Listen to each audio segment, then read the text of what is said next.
to get it all in, so we're going to try to start as close or on time as possible. My name is Lori Gardenier. I'm the director of the Human Services Program here at Northeastern University, where NS4G is a big part of what we do. And I'm just here essentially to facilitate any of the needs of our panelists today, and then also to be the person with the time sign, because I'm going to try to hold us as best I can to our original schedule. All right, great. Good afternoon, everybody. Good afternoon. So I'm going to make sure we keep you entertained. I understand it was, my name's Ellen Remmer. I'm managing partner of the Philanthropic Initiative, which is a philanthropic advisory organization with a wide range of foundations and donors and corporations on their philanthropic strategies and program design. And thrilled to be here moderating this session today and hearing more from our panelists. Our fourth panelist is right outside. She's just finishing her lunch and coming back in. So, sorry, I missed the morning. Were most people here in the morning? I was just hearing that there was a very, it was terrific speakers and very vigorous debate about all of the different new models. So I'm looking forward to hearing more about that. So the notion was that you spent the morning talking about a lot of these sexy new models are out there on market-based approaches, and that in this session we're going to be talking about grant making, but really innovative grant making. So and there's lots of sexiness in grant making too, and sexiness in grant making plus, as we call it. Let's see. Now, how many of you come from nonprofit organizations? Okay, so a pretty good number for you. So you probably really value grant making a lot. And we all know even plain vanilla grant making is really, really necessary and useful. And a lot of our funders here at on the panel, engage in traditional grant making alongside some of their innovative, different kind of grant making. But today we're going to focus on some of what they're doing. That's a little bit. That's the grant plus. That's going. We call it TPI. We call it going beyond the money. People call it catalytic philanthropy or leveraged philanthropy. All of those kinds of things. So it's really for philanthropists, foundations that are highly ambitious, have really clear goals. And need to use grant making is just one of the tools, but there are many tools in the toolbox. And so how to strategically use grant making along with the other tools that exist. So what we're going to do is we've asked each of the panelists to just spend 5 minutes, which is not enough time, but we're going to hold them to it, to just give a quick overview of what they're doing in this space and a little bit about the strategic considerations that drove their thinking to get there. So I'm going to we're start on my left and move down, and their bios are in your program, so I am not going to go through that at all. We don't have enough time. But Raj Melville is of the Deshpande Foundation. He's executive director. It's a really interesting private family foundation doing work globally, and some here in Merrimack Valley and in Boston as well. So we'll start with you. Sure. So I'm going to just throw a spanner in the works by saying, we're not a traditional grant-giving family foundation, and it's a small family foundation. And I just put a few slides together just because I think visually it kind of gives you an idea in terms of what we're doing. So our mission of the foundation is to help focus on entrepreneurship, generate scalable enterprises that have either significant social or market impact. So that's what our foundation believes in. It comes out of the two founders of the foundation, Deshpande and his wife Jaishri. So Desh was a serial entrepreneur, and after he went through that, about 15 years ago when he set up the foundation, he really wanted to focus on what made him where he was, and he believes that for nations in general, I think focusing on entrepreneurship and innovation is what's going to keep them at the leading edge. And and the nexus of that is looking at universities at where you deliver it, because that's where great ideas come from. That's where the young generations come from. That's where the next generation of leaders happen. So we focus on driving innovation and entrepreneurship at universities, and we've done that in 4 different kind of locales. So what we are a very hands-on foundation. So we started about 10 years ago at MIT and funded the Deshpande Center over there for technology innovation. So Over there, we work with the laboratories and the ideas that bubble out of MIT. And the intent is to see how we can accelerate that process so that there's a higher probability of ideas becoming commercial ventures, and there's a greater percentage of them that will happen. So we've been working there for the last 10 years. We have evolved a process over there that has been very well written by a number of other organizations. And it's looked to as a model when it comes to technology innovation. About 6 years ago, we switched and we decided to go to India. So Desh and Jayashree come from India originally, and when they were looking at India, they decided to look at what we could do over there. And in India, the challenges are more at the societal level. So we have actually set up a center over there. It's the Deshpande Center for Social Entrepreneurship, and we chose a tertiary city over there. It's the city of Hubli, and a region over there that we call the Sandbox. And we call it the Sandbox because we have gone there to experiment and see what are some of the interventions that really can make change happen and scale. So our two kind of focuses over there is large-scale change and sustainability of implementation in the social and kind of cultural impact. The third setup that we just started about a year and a half ago was in the Merrimack Valley. And again, we chose the Merrimack Valley and specifically the cities of Lowell and Lawrence because they are some of the most challenging situations economically, socially, culturally. And again, we've anchored it at the University of Massachusetts in Lowell, but we're working cooperatively over there with for 2 other community colleges, 2 private colleges, and 12 other community organizations. And again, it's a grassroots effort to try and identify what are some local challenges over there, and how do we get both the community and the students involved in trying to go over, try and address those challenges from the perspective of coming up with innovative new ideas and innovative enterprises, whether they're for-profits, non-profits, social enterprises. We are kind of agnostic to that. And then more recently, we just launched one in Canada at the University of New Brunswick.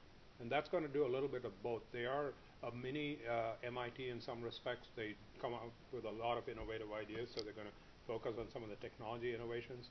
But when you go outside of New Brunswick, they have the same kind of challenges that you have in Lowell and Lawrence. It's an industrial background, lumber background that has been in decline for a long period of time. A lot of the societal changes, a lot of the long-term poverty kind of issues that we're struggling with in some of our cities over here. So they're also going to look at how they could transform some of that by engaging the students and the community that are coming there. So these are 4 situations that I just want to put some numbers in terms of what we look for in terms of impact, and they're all different. So at MIT, we have spent, we've got about $11 million that we've given out as grants, and these are grants for researchers who are working on high-risk kind of ideas. And as a result, over the last 10 years, we can point to a number of successes over there. When we look at the work in India, it's totally different. So over there, we're looking at what I like to say is cultural change. So we've gone there in a region where traditionally students and people do not see social activism and social entrepreneurship as a career path. And so our intent over there is to try and get to as wide a number of students. And so we have about 10,000 students that are working now every year on projects in their community. We have 9 colleges that are putting together entrepreneurial kind of curricula. And again, we're doing a lot in terms of increasing the impact of entrepreneurship in that region. And more recently, we just started in Merrimack Valley. This is our 3rd semester over there, but we already have 250 students working on 50-plus projects. At the end of this month, on the 25th of April, we have a showcase over there. If you're interested, come and see me, or it's open to everyone. You can see the projects that they do. And we're looking forward. We're in all these regions. We're very hands-on, committed for the long term. So that, in a nutshell, is kind of what we do. Great, thank you. So I forgot to say, after we have the 5 minutes, we'll have a moderator discussion, and then we'll be looking for questions from the group. So thank you, Rajan. So Shani Dowd is the Director of Culture Insight at Harvard Pilgrim Healthcare Foundation. And I believe Shani's going to really talk about this operating program of the foundation. The Harvard Pilgrim Healthcare Foundation is a corporate foundation of Harvard Pilgrim Healthcare, which is a regional not-for-profit insurer in operating in Wales, New Hampshire, and Maine. We've had this corporate foundation for 30 years. We just celebrated our 30th year. And for most of that history, we did kind of traditional philanthropic giving small grants to small not-for-profits. We did have some focal areas, but we didn't have a lot of structure behind our grant making. Over the past 10 years, we've kind of evolved from that loosey-goosey kind of model to a more organized way of providing services. We did a needs assessment of grantees who had received funding from the foundation. Because as foundations go, we're a very tiny foundation. We do not have a lot of money to spend, so we have to be very intentional about how we spend our resources. We ask grantees, we don't have more money to give you. What else would be helpful? And the thing that came out loud and clear was training, consultation, and OT services. And it was very interesting. We did not expect to hear that, but that's what we heard. And what we heard from grantee organizations was that these services are hard to access. It's hard to know who's who out of all the people hanging their shingle out there to do this kind of work. And it's hard to know what to do when the consultant leaves. And so people were reporting this experience, this repetitive experience of getting some funding, hiring a consultant, doing a piece of work, the consultant cashes a check and goes away, and there you are as an organization, kind of, okay, now what? And it was out of that conversation that Culture Insight was born. We began sort of as we're an operating program of the foundation. We operated sort of like a not-for-profit mom-and-pop consulting shop. So, well, that was kind of how it was. So organizations could come to us and say, gee, we're such and such an organization, healthcare, social services is our niche, we'd like to do this, can you help us? And what we were really trying to do was push the envelope around issues relating to serving an increasingly diverse population. As you know, the population of the United States does not look like it did 50 years ago, but organizations in healthcare and social services still predominantly operate like they did 50 years ago. And it's not because of a disinterest in doing better, it's really a lack of skills, a lack of knowledge, a lack of exposure. And that's where we come in, to kind of bridge that. We've been working with a variety of organizations in the service region.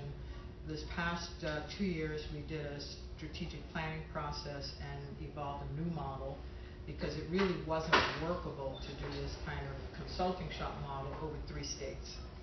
We're a tiny little team, and 3 states is a lot of area to cover.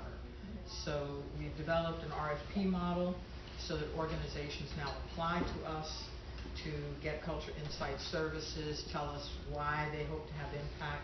We are only interested in looking at collaborations. We're not interested in looking at any organization that comes to us as a standalone organization. We want to really push organizations to work with other organizations, work with community-based organizations. We're not dictating who needs to be in your coalition or collaborative, but we are saying you can't do this by yourself. This is a big shift for us, but I think it's going to allow us to be far more targeted and effective in 3 states, because the 3 states, Massachusetts, Maine, and New Hampshire, have very, very different needs in this area. Both Maine and New Hampshire have small but rapidly growing ethnic populations. They have a lot of economic diversity, a lot of issues around disability that aren't getting addressed by the organizations serving the regions. So there are a lot of diversity issues. People think about cultural competency, and they tend to think about brown people and people with an accent. But it's far broader than that. And so part of what we're doing is really pushing organizations to embrace this complex diversity that's right under their noses, that they're not really seeing, they're not really building programming for. For example, we found out in Upper New Hampshire, there are a lot of grandmothers raising their grandchildren. And this is going on every day in the state, yet there are no programs. They're an invisible population. So our definition of culture and of cultural competency is very deliberately quite broad. We are now going to be working in 3 statewide initiatives in all 3 states, in addition to a couple of smaller projects. One of the things that we're doing is we're pushing grantees also to begin to build in evaluation into their methodology right at the proposal stage. Because this work, it's very hard to measure. Nobody's really figured out how to measure it. We haven't figured it out either. But what we're doing is going out and saying, we got to figure it out. We got to start figuring out how do we blend qualitative and quantitative measures. If we're working on a childhood obesity project, for example, we know that it'll be 20 years or more before BMIs come down. So what other intermediary impact measures can we generate to demonstrate impact? So that's what we do. To my knowledge, we're the only program of its kind doing what we do in the country. So it's kind of fun to be on the cutting edge and be out there experimenting, seeing what works. Great, thanks, Shani.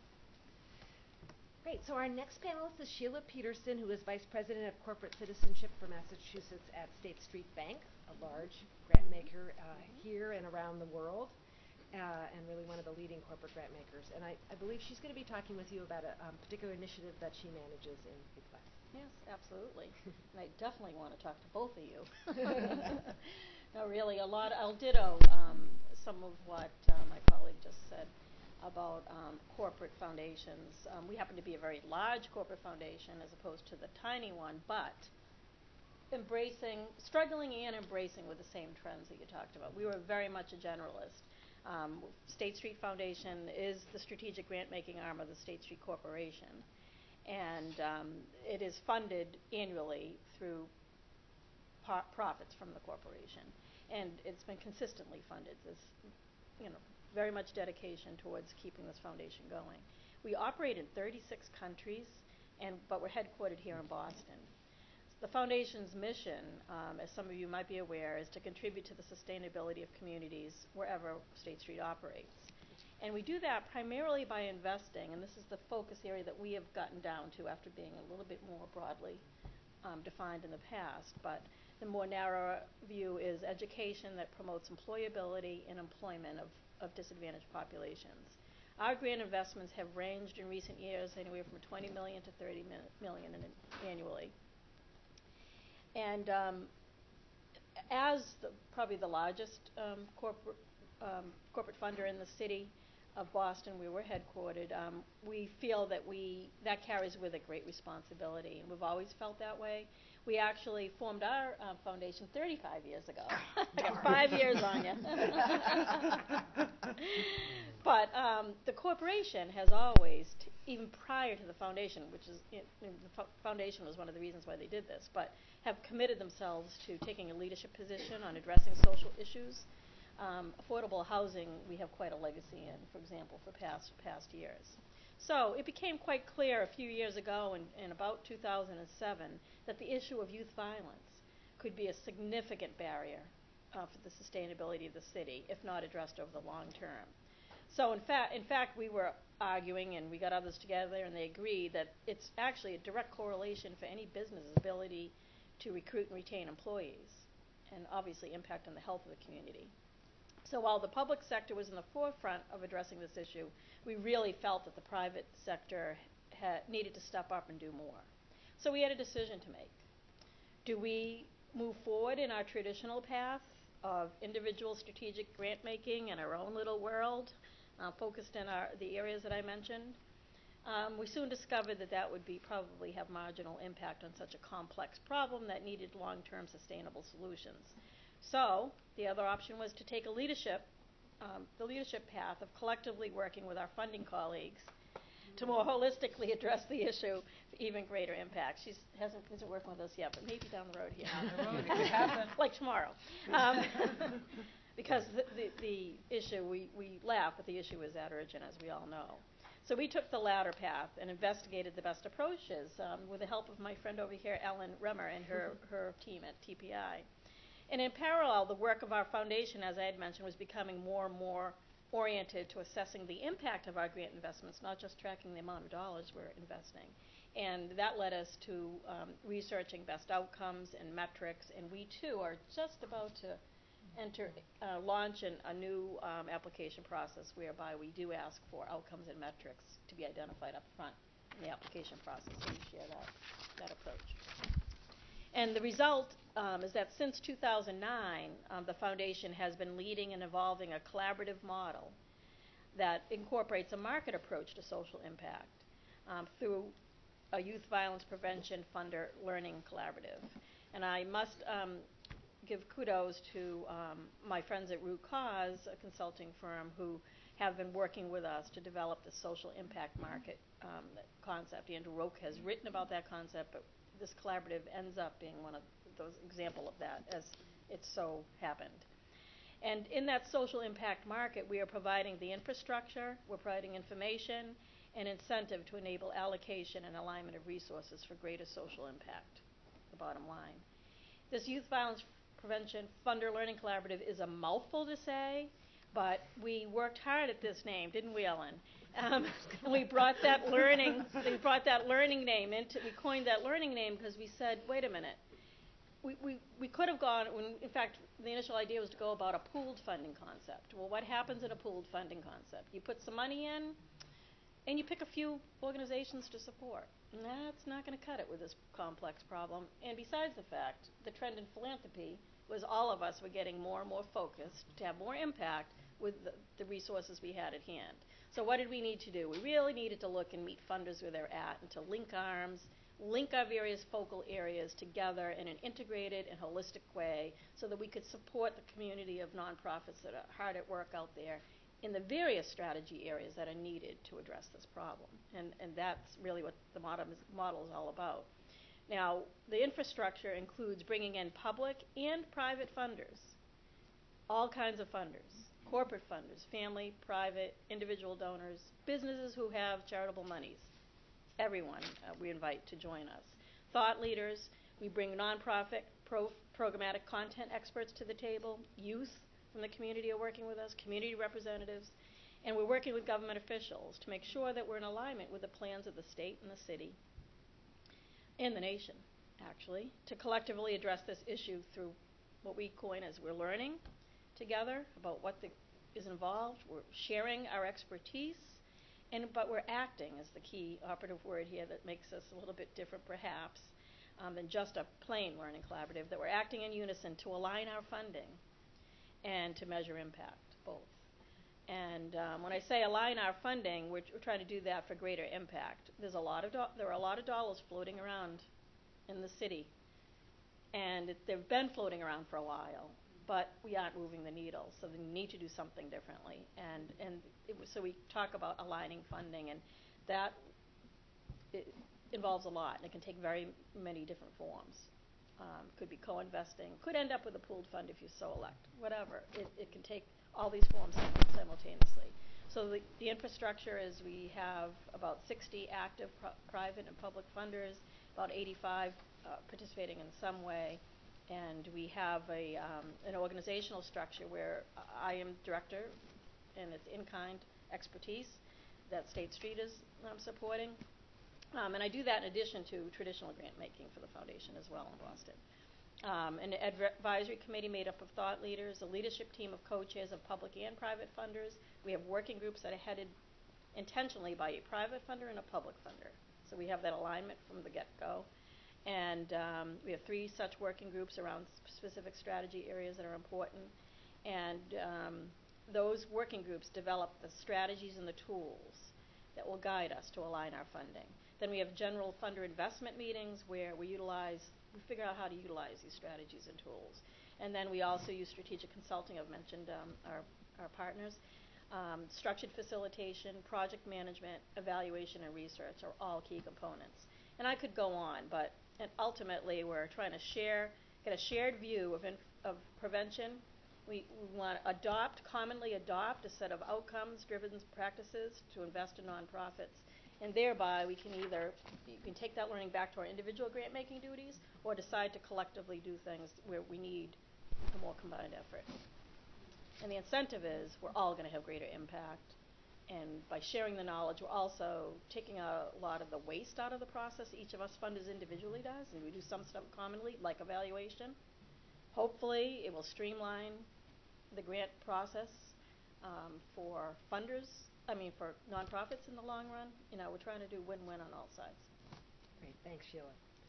Okay, our final panelists, we go from the very large to the very small and new and emerging. So Dana Samuels is Executive Director of TUGG. I'm not sure what that stands for. I'm curious to find out. And it's really a crowdsourcing philanthropic organization. Sure, thanks. So TUGG has been around just about 2 years. It stands for Technology Underwriting Greater Good.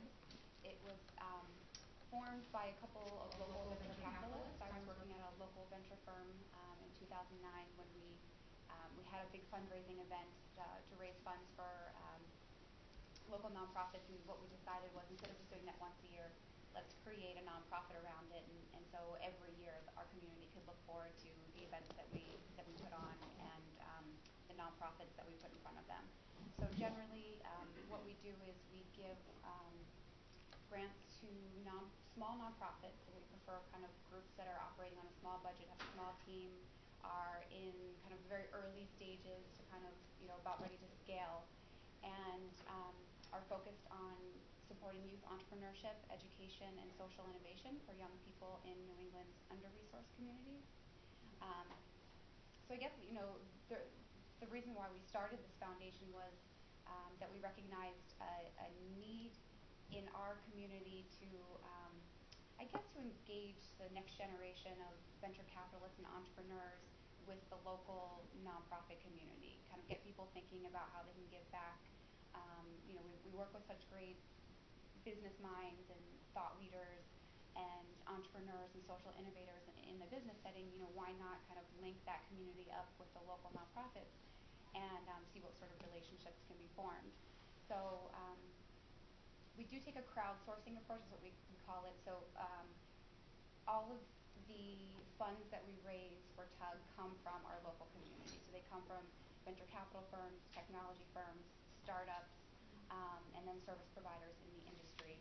And we take the donations that they give to us and we throw events. So we have 2 events a year that we put on for this community, and we introduce them. We use that platform to introduce them to local nonprofits. And so just to tell you briefly about the 2 events that we put on, we host an annual wine party. So this was something that the firm that I was working for at the time was already doing in the community, but we decided, with this TUGG platform, let's just grow it really, really big, because I think in the local tech community, if you can get people, to come to a fun party, basically. Yeah, really. You're not asking it's people to do anything, but hang out and have some free wine. They'll come. Yeah, right? true. So the wine party has grown. First year we did it for TUGG in 2009. We had about 300 people. We raised $70,000, and we asked our community. We invited 3 nonprofits. We asked our community, between sips, take a few minutes, get to know these groups, and cast your vote and tell us which of these groups resonate most with you. Where would you like to see your dollars go this evening, and what groups would you engage with? So we give grants based on the results of the crowd voting. Everybody gets a grant. Just the size of the grant depends on the outcome. So last January we had our 6th annual wine party, 3rd year at the TUGG, and we had over 600 people at the Cyclorama. We basically shut down the South End. It was quite a spectacle. And we raised $150,000, and we gave 6 grants, ranging between, we gave 3 grants at $5,000 and 3 grants at $15,000 each. So for us, it's been fun to see. The idea was to get the people that are in our community, thinking early on in their careers how they can give back to the community and be socially minded. But we're not pressuring anyone to do anything they don't want to do. We're sort of creating this environment for them where they're going to have fun and mingle with other, tech people anyway. So, so it's been fun for us to see the outcome. So we think what's more interesting than giving grants is providing nonprofits access to a community of people they wouldn't otherwise maybe easily be able to find. So I guess some results of some of these events have been, for us, which is how we track our success and kind of measure our success, is people in our community have become board members of various nonprofits locally, or they become, donors, or they've engaged in any level that they feel comfortable. So our second event that we run every year, we started last year, is called Tech Gives Back. And this is just kind of a way we thought would be another angle at getting our community involved, the local Boston community, and just giving back. So we had 500 people from the local tech community volunteering on projects in and around Boston, anywhere from, maybe repainting the Gallatin Community Center in, I think it's in Mattapan, and then, just working at schools, or just anything that we could find that would be interesting for them. So we partner with Boston Cares on that. So for us to have 500 people from our community spending 5 hours at the same time, giving back, it doesn't cost them anything, and so, they can feel good about giving back to the community.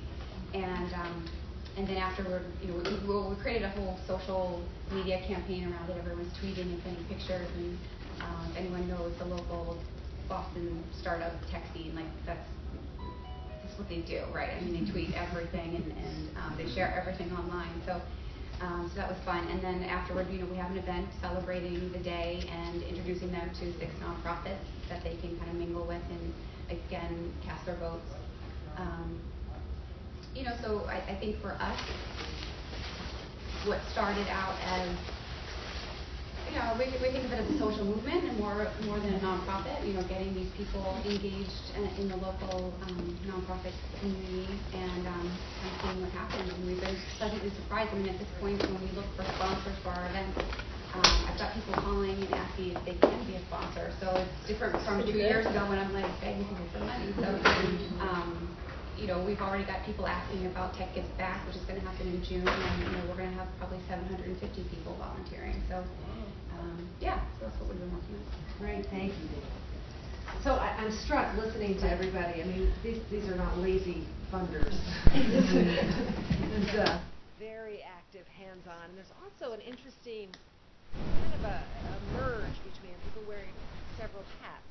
It's not the clear separation of the funder and the grantee.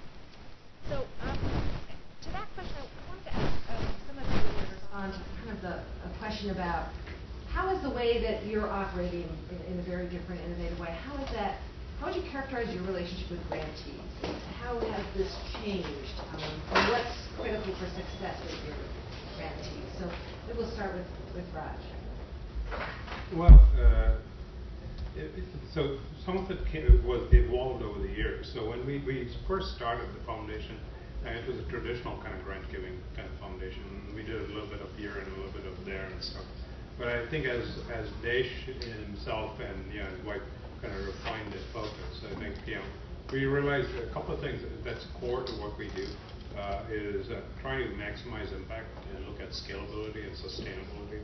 So that's kind of the lens through which a lot of what we do, whether it's working directly with one of the centers that you're funding, or indirectly, for example, in India, the center that we have in India itself disseminates grants in India to some of the nonprofits that we try to attract over there. But the reason we do that is we're trying to find those that are best in class in terms of scalability and sustainability, and we want to take those and kind of have them scale up from whether they're regional to national, to state and national kind of level. So that's our major kind of change in thought process. And in terms of everything that we do, that's what we look for. Even when we look at entrepreneurs, we keep pushing the scalability and the sustainability kind of message.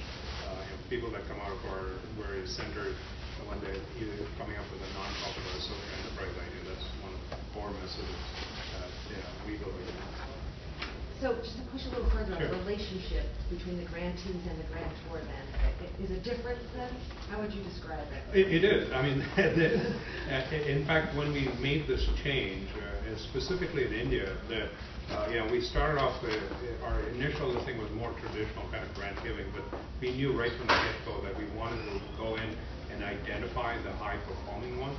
And when we started looking at that, obviously there were a lot of grantors who were looking at us to write a check and come back a year later and get their report back from them, and then that was it. And as we started getting a lot more hands-on involved in terms of looking at what they were doing, we had a lot of pissed off nonprofits over there, that they thought that we were meddling a bit too much. But I think they've gotten that. They've realized we're there for our mutual benefit. So the ones that have stuck around, I think, have benefited from it. There are others, that have been there and now, are now on the back burner when it comes to some of our grant listening. Yeah.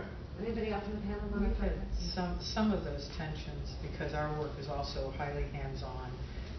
We really get up close and personal with our grantees, and we've had some grantees come because there's an increasing amount of regulation in this area, where JCO and a variety of healthcare regulators and social service regulators and guild regulators are now saying you've got to learn about cultural competency, you've got to include this. And so there are a number of organizations that come to us because they want to check off the box. And we don't necessarily know that when they first come because everybody's got sugar in their mouths. And so we kind of, we'll say, okay, we'll do a little bit with you and see where your commitment is.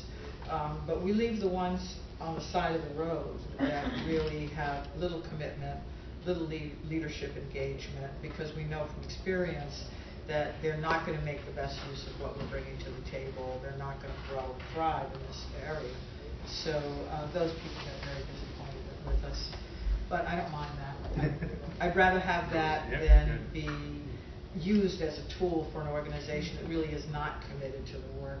On the other hand, the organizations that really are committed, we've been able to be involved and engage with them even after the grant period runs out.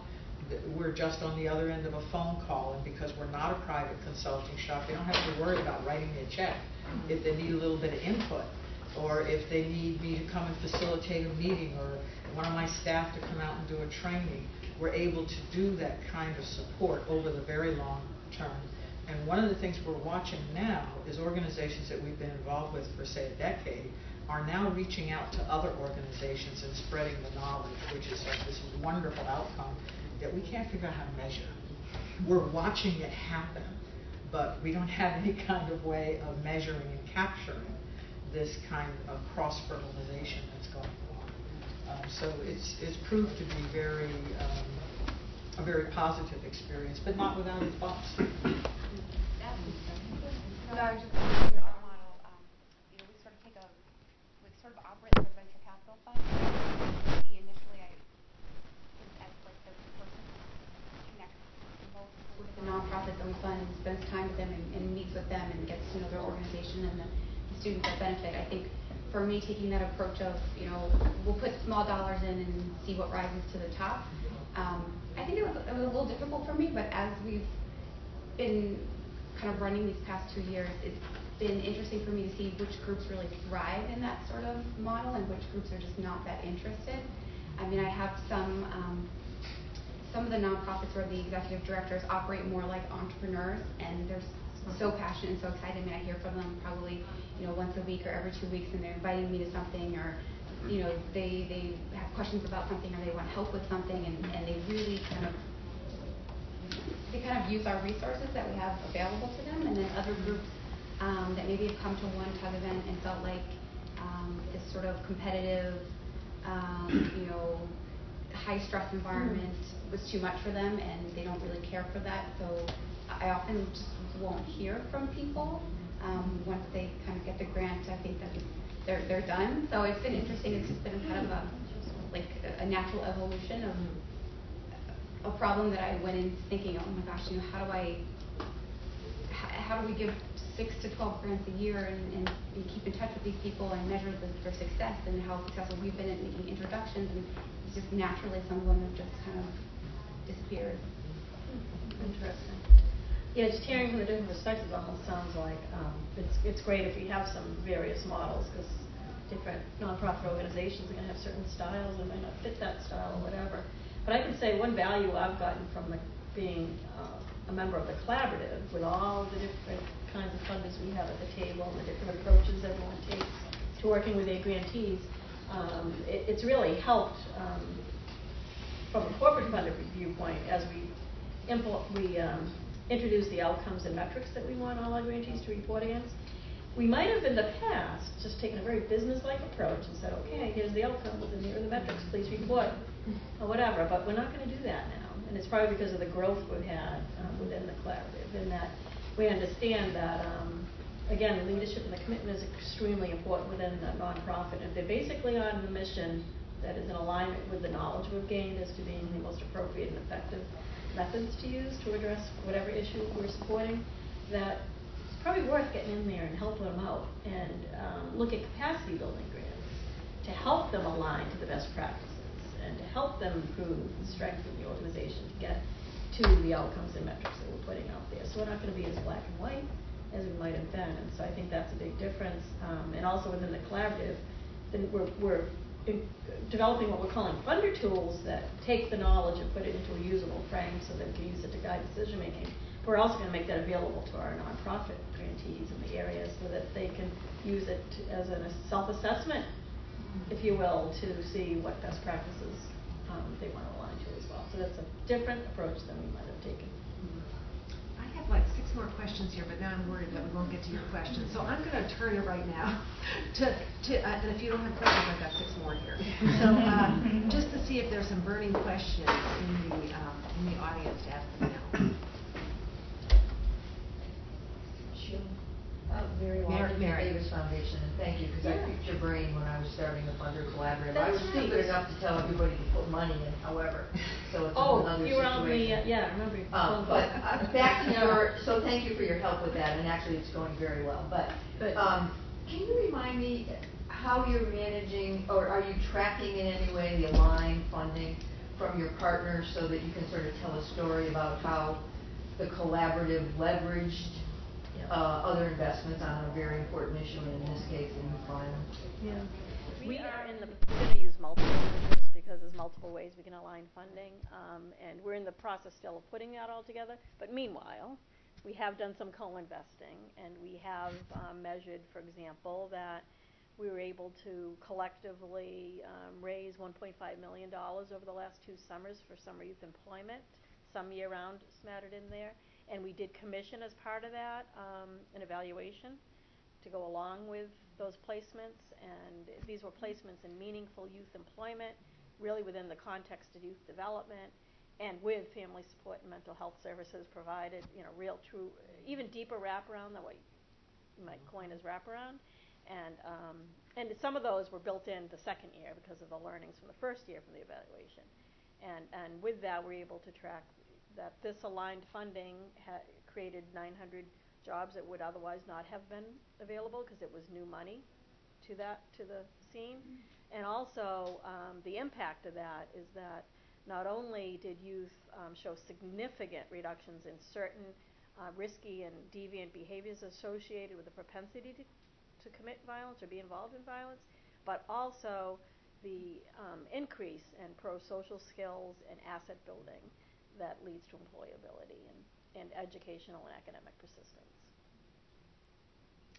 So let me turn to the panel then. More questions here. One of the questions, because of the context of this conference and all of the discussion about the pay for success and so forth, and the different innovative ways that you all have been approaching your grant making, how would you tell this group that you think the nonprofit funding and support landscape is kind of changing? What do you expect if you look out with a crystal ball? And how will traditional grant making, how will this kind of very high, hands-on, intensive grant making, social media-based grant, all of this, how will this fit in? What's your predictions for the future? One thing that I'm watching, and I've been talking about it in a number of meetings, is the disconnect between funders and communities. that when you watch funding patterns, for example, if you look at Chinatown, you'll see the same three organizations get attention from the same funders. And those three organizations have the capacity to serve as incubators for much smaller kinds of initiatives that are invisible to the funders. And so when those small little startups come up, they often don't speak English that well, they don't have the kind of infrastructure that a funder looks for, and they're just left out in the cold. And so one of the things that I'm seeing is that disconnect seems to be growing larger over time. And so we have funders like all of us who are interested in supporting efforts in a variety of ethnic communities, but those efforts only go this far. And there's a lot of innovation cooking down here. There are a lot of people who are coming from different parts of the country, coming from different country, have amazing skills, but because they don't look like a traditional entrepreneur, or they don't speak the language that well, or they don't have the kind of leading competitive values that America values, they really don't get heard.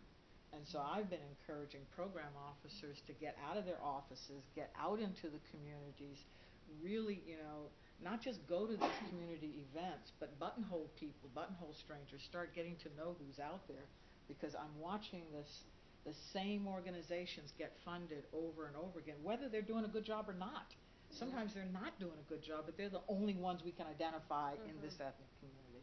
That, I think, is a big wasted opportunity. Very interesting. Others with crystal balls, what you see changing or should be changing, or there are a lot of people in nonprofits here too, what they might be expecting. I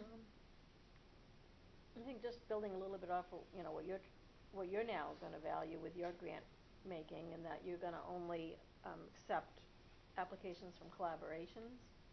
Just building off that point, and also the fact that we're working in a collaborative, is that I think we need holistic solutions for the variety of complex social problems that are facing us, and for all the reasons I had mentioned before. And we need to be performance oriented, so we know who is doing the good jobs out there, and we need to get out in the community to do that. And we need to share, look at a shared set of outcomes or whatever.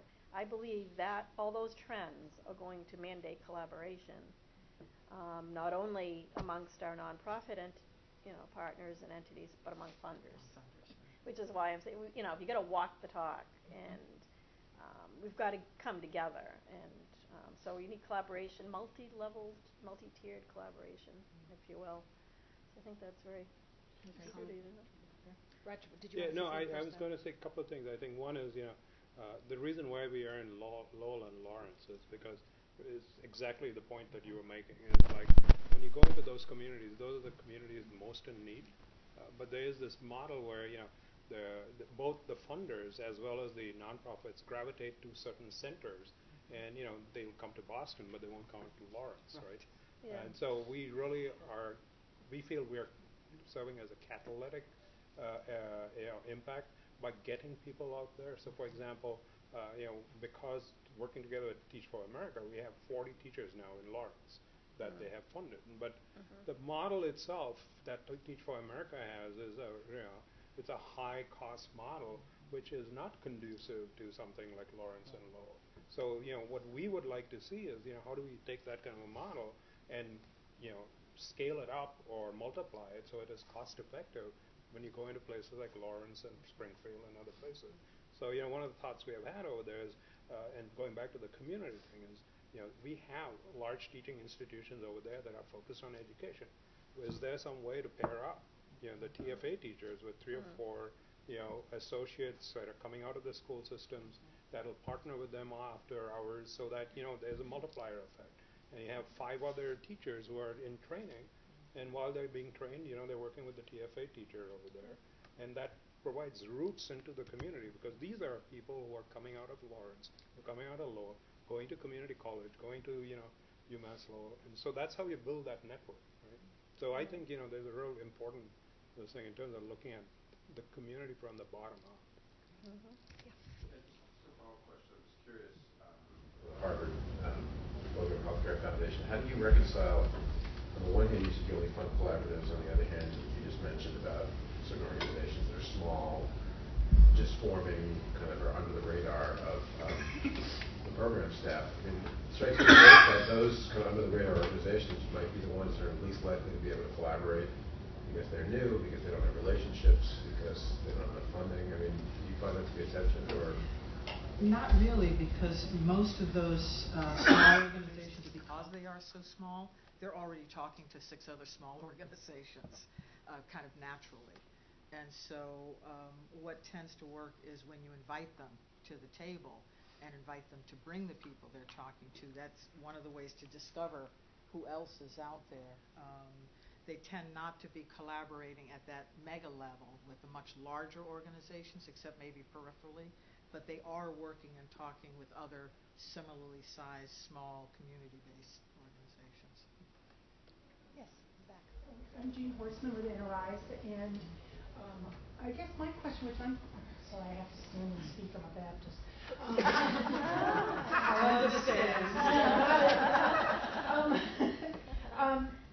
It's interesting listening to the trends going on with philanthropy at the same time that the types of trends that we're experiencing on the provider side around build your brand, scale your organization, create renewable income streams for financial sustainability, and that the call to collaborate and to incubate are 2 different sets of skills than what right now we're all being told to do.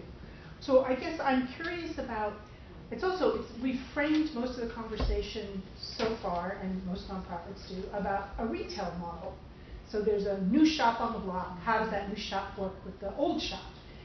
And I guess we do a wholesale model. We license what we do to all kinds of other partners across all sectors. So I'm wondering where a different frame, where this thinking about things as a wholesale model. So maybe it's not this itty bitty new shop here runs its own shop and tries to get to be a big shop, but in somehow or another, what that itty bitty shop wants to do complements someone's mission, and it becomes a program within a larger structure with what's there. When I was in Pittsburgh, it was just a case study.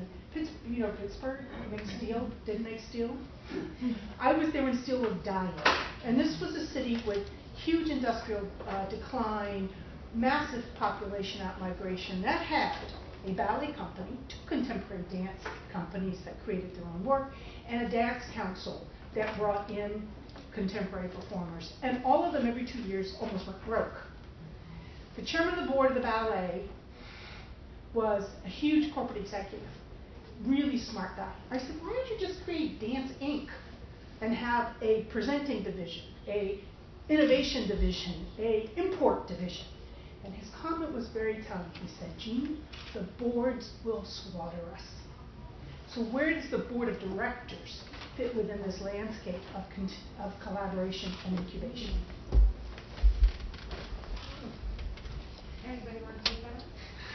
Our board has distinctly asked us to go in this direction. And part of it has to do with the fact that we're healthcare and social service focused. And so there is, right from the jump from the board level, there's this vision that we need all players at the table. And I would offer a slightly different model rather than the little shop that strives to become a big shop. And that is, I don't know if you've had the chance to travel outside the country, but in a lot of the so-called developing countries, I hate that phrase. It beats third world, but emerging countries. In many other emerging countries, you have the marketplace where the potato seller just sells potatoes, but they make sure they're right next to the tomato sellers because they know that people like to make a dish with potatoes and tomatoes, but they're somewhat independent operations, loosely connected. And I think more of that as a model, where people can be connected, but not necessarily have to compete, because a lot of the ideas they're coming up with are complementary, not necessarily competitive.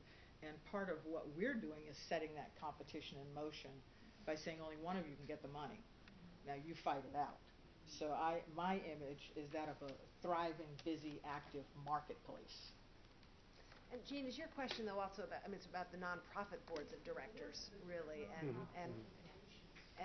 that could be a whole, I mean, my goodness, we could have a whole day on some of the problems with nonprofit boards and how those can be, built to have greater responsibility. Jeff, did you want to?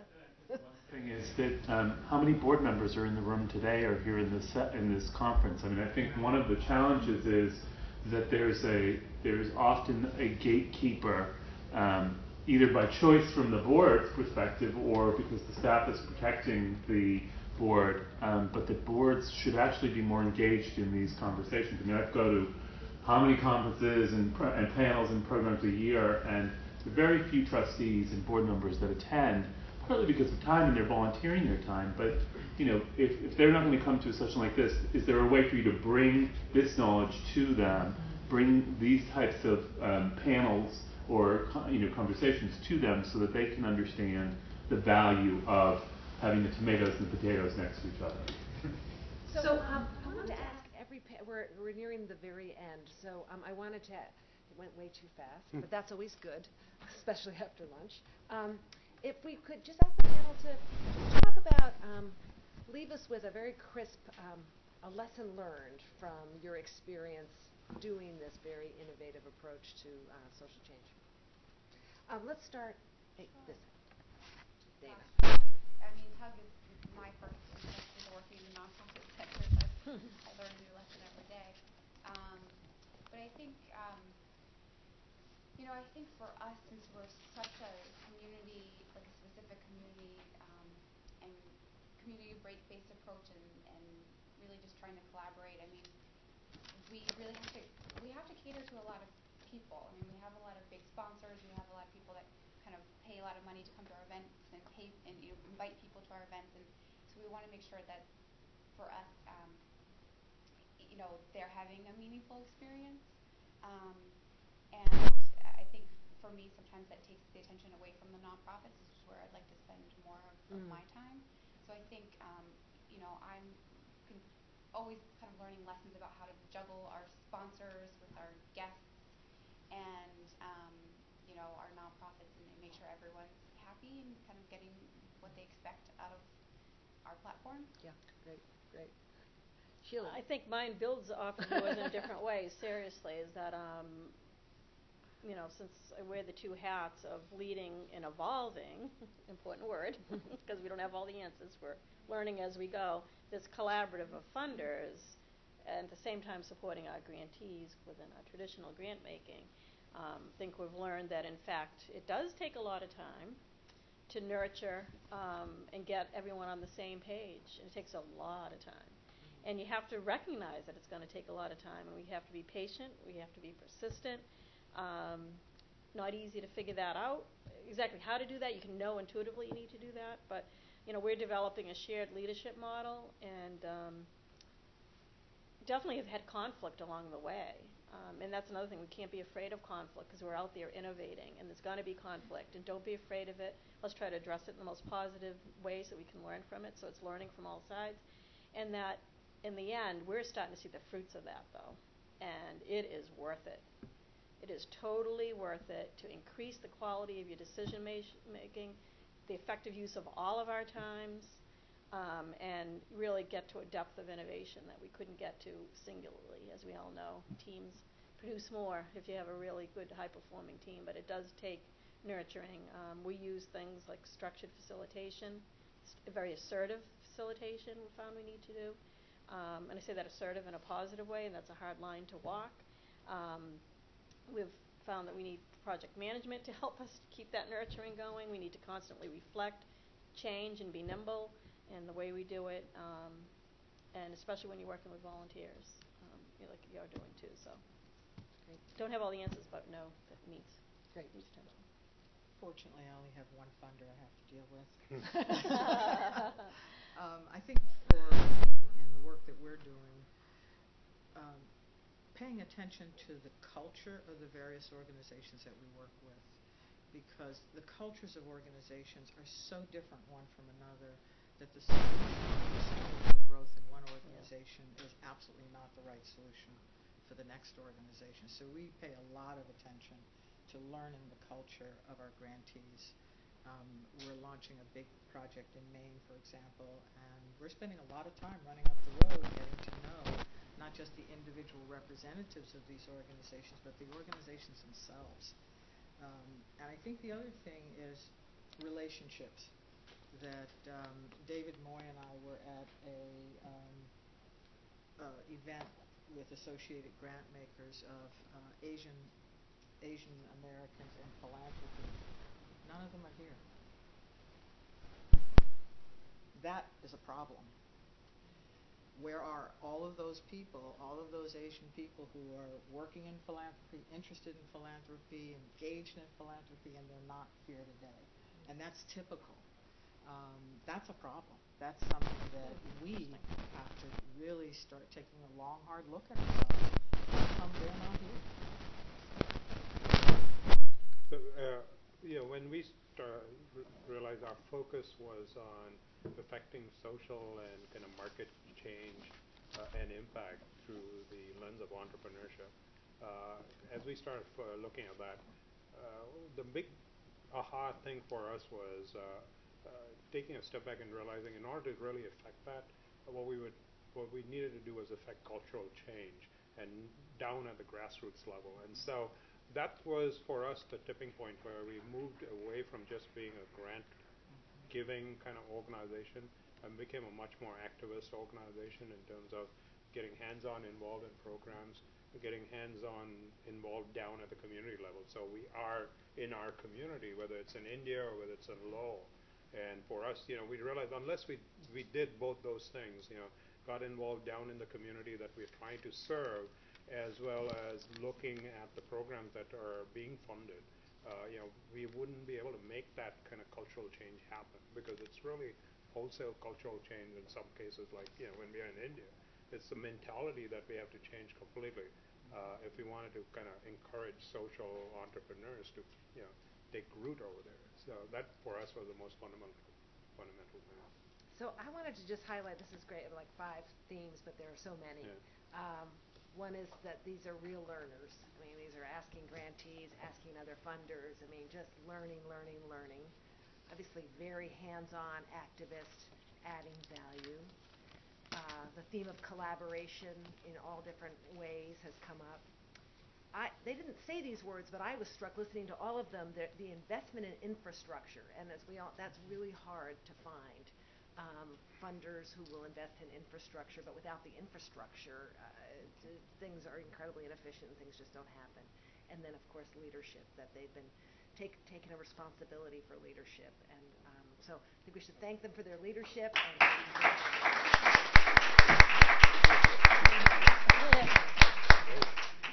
Great, well done. That was terrific. Fascinating.